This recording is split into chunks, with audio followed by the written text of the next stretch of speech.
thank you all for being here this evening. Just wanted to introduce a few key people. We have our Assistant Chief Ty is here, Deputy Chief Hampton, COO Lisa Gordon, Chief of Staff Odie Donald, Deputy COO Chandra Burke. We also have our Public Safety Chairman of City Council, Dustin Hillis, Larry Norwood, Howard Schiff, Howard Schiff, and JP Mathepay, and our CFO, Mohammed Bala, and a number of others, Peter Amon included. I'm here tonight because I'm pleased to announce two major arrests in connection with two separate homicides that occurred this week or in recent weeks, but the homicides arrests occurred today. Today, in cooperation with the DeKalb County Police Department, the Atlanta Police Department took into custody 23-year-old Antonio Brown, who is the suspect in the tragic killing of 77-year-old Eleanor Bowles, right here in Buckhead. Mr. Brown is currently being questioned by APD detectives in this case. In a separate matter, APD has taken into custody a third suspect in the investigation of the double homicides of 12-year-olds and 15-year-olds at Atlantic Station last month. This suspect is a 16-year-old juvenile out of Clayton County. And so as our community continues to process these atrocious crimes, I also want our residents to know that these violent criminals are being apprehended and will be brought to justice. These arrests are due to the extraordinary police work of the men and women of the Atlanta Police Department and our partners. They're also made possible by extensive cooperation and support of the community, who has given us a lot of support and has answered our call in these vital investigations. In the case of Mr. Brown today, we put out a call to the public just yesterday, Chief Hampton and others, asking for help identifying the person of interest in a camera footage. Today, a resident spotted Mr. Brown and contacted the Atlanta Police Department, who were able to make an arrest. This arrest occurred in less than 24 hours from when we put out the information regarding this person of interest. As I've said time and time again, Atlanta is a group project. And when we have horrific, horrible incidents like this, it is important for us to come together and to act.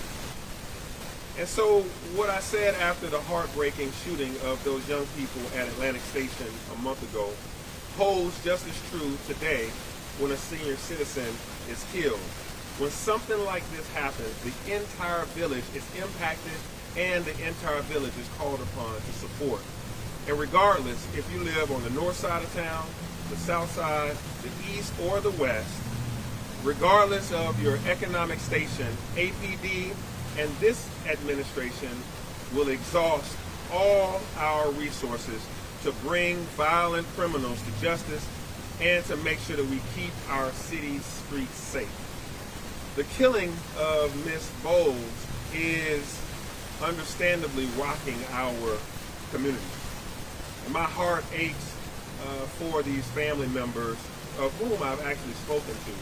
I talked to her two sons, Michael Bowles as well as David McBride. Michael Bowles was commenting about how he was with his mother just a few weeks ago at Thanksgiving, and how she kept his two cats and hid his wife's cats, and that he was returning to see her and to see them. And her life is cut short in that process. And David McBride was talking about how she was a great grandmother to his two kids. And so when you have these conversations and connections with the community members, you understand the humanity that's involved. You also get a sense of how well connected they were and how they applauded the Atlanta Police Department. They applauded the detectives and the care for which they've given them, and the follow-up conversations and support that they've received from this police department. And so I don't know what would drive someone to do such heinous acts, what would drive someone to make this decision to do something this horrible. It's beyond my comprehension, honestly. While our police is working very hard to answer that question by interviewing this suspect, you know that I share our community's outrage and our heartbreak. And so let me be very clear to those who would want to do harm in our community, who would want to perpetrate these crimes. If you pull a gun or pull out a knife in our city to hurt, harm, or kill someone, you will be arrested and sent to jail. We will use all of the tools of the Atlanta Police Department and our friends and our partners, every resource we have to bring to justice criminals that act in this violent way. The Atlanta Police Department continues to lead the nation in our efforts to close homicide investigations. We stand right now with one of the highest closure rates in the nation at 82%, and the national average is 54%. This should give you a good indication that if you hurt, harm, or kill someone in this city, you will be brought to justice by this Atlanta Police Department and our friends around this region. And so, we also will continue to use the tools that we have in place, and these measures are working. While even one act of violent crime is unacceptable, it is important to know that crime is moving in the right direction by crime prevention measures that we have that are working. Here in Buckhead, crime is down in almost every single category. The only one that is still up is in shoplifting. Every single category is down, and most of them are down by double digits this year. And so I wanted to make sure I highlighted that, because one of the tools that we're using to help us do this is our extensively growing camera network. The camera technology has greatly aided us in both of the cases that saw arrests occur today, the one from Atlantic Station and the one of Miss Eleanor Bowles. We stood up Connect Atlanta this year precisely to aid us in cases like this. And I am proud that our city residents and businesses have answered our call to register and integrate their cameras into Connect Atlanta, which is our real-time crime-fighting network. As of today, we have 10,428 integrated cameras directly into our network, and another 6,564 cameras that are registered with us. And that is allowing our police real-time access to fight crime. Both of these arrests we announced today were the result of video footage or camera footage that allowed our police to identify suspects. Today I am renewing my call to businesses and residents alike. If you have security cameras, please continue to register them at www.connectatlanta.org. Again, that's www.connectatlanta.org. It is saving lives, and it is also helping us to close these arrests. And so now I will take your questions, and I will have Chief Hampton here that can also address any specific questions about this case. But I thank my colleagues from the City Council for being here. I thank all the individuals from the business community and the men and women of our Atlanta Police Department that are here today.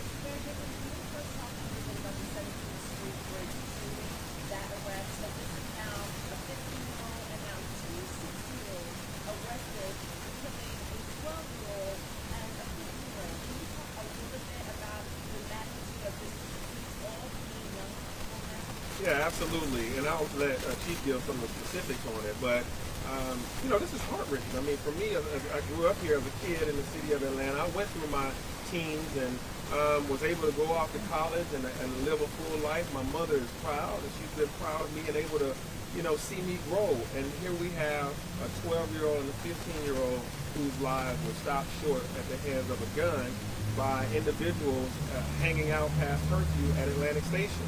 Measures were put in place to try to help them be safe by installing this curfew.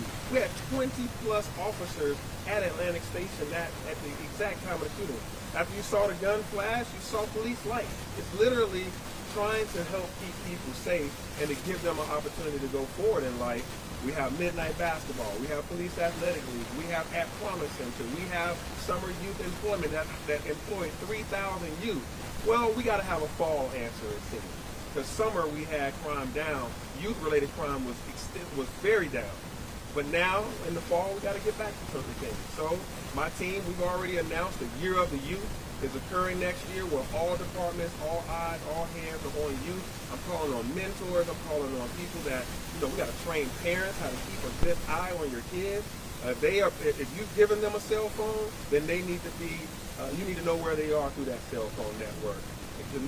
When I called those parents that night, I called most of those parents. I talked to the parents of 4 different children. None of them knew their kid was at Atlantic Safety. And so we're going to have to, talk about guns in our community. We're going to talk about parents being accountable and knowing where their children are. But then we also have to continue to sow those seeds of community support in this group project with all the activities that I've mentioned before, from basketball and on, to bring about, change. And a lot was good about what has happened over this year. A lot was good about the summer and youth-related activities. But then here we are. We come towards the end of this year, and some of these tragedies happen. Yeah, I know we're talking about a curfew. I mean, if you think about the Atlantic Station incident, it happened around 7 p.m. So if we were set a curfew at 7 p.m., what about kids that are coming from practice, going to recitals, going to ball games? I mean, how do you, one thing about me, I'm data-driven, and I'm not going to be knee-jerk, and I am going to also have a reflective mentality of who I was as a teen, living in this very same city. I had lots of, my daughter works right down the street from here right now. She doesn't get off till 10 o'clock. So you have so we have a lot of parameters around how a curfew will be installed and enforced. And so, but we're thoughtful about it, we're communicative about it, and we're trying to see what's going on. Yeah? Mayor, I don't know if this sounds to you. The police department and the district attorney's office has got a 15-year-old and a 16-year-old. Their ages, possibility of being cited to both. Yeah, I mean, that's up to the DA and the judicial system. As you know, this police department has the charge of protecting and serving, and they do the arrest. They do the hard work of investigation. They do the hard work of making sure they have good communications and the camera networks, and making sure that all of the nuts and bolts of doing police work is done, and they're doing it to the fullest. After they are arrested, they are now in the hands of Fulton County in this city, or in DeKalb on the other side of the city. And so from there, it's up to them how they try these individuals, and even the juvenile system.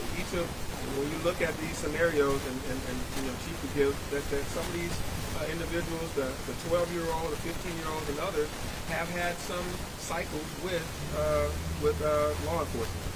So we'll see what happens next on the judicial side. Chief Hampton, and in the case of Ms. Bowles, do we know how the suspect may have gotten into that gated security area?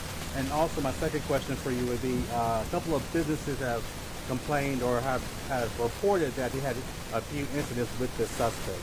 Are you aware of those incidents? So your first question, what we do know is that he entered into the complex on foot. How he bypassed the security gate is still under investigation, so we're still combing through video to see how he really accessed those gates.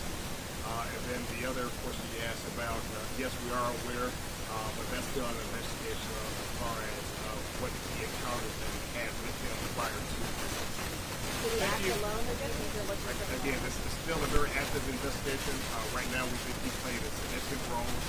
Not ruling out if there's anyone else, but right now we have who we're looking for right now. I have to say this. Thanks, everybody.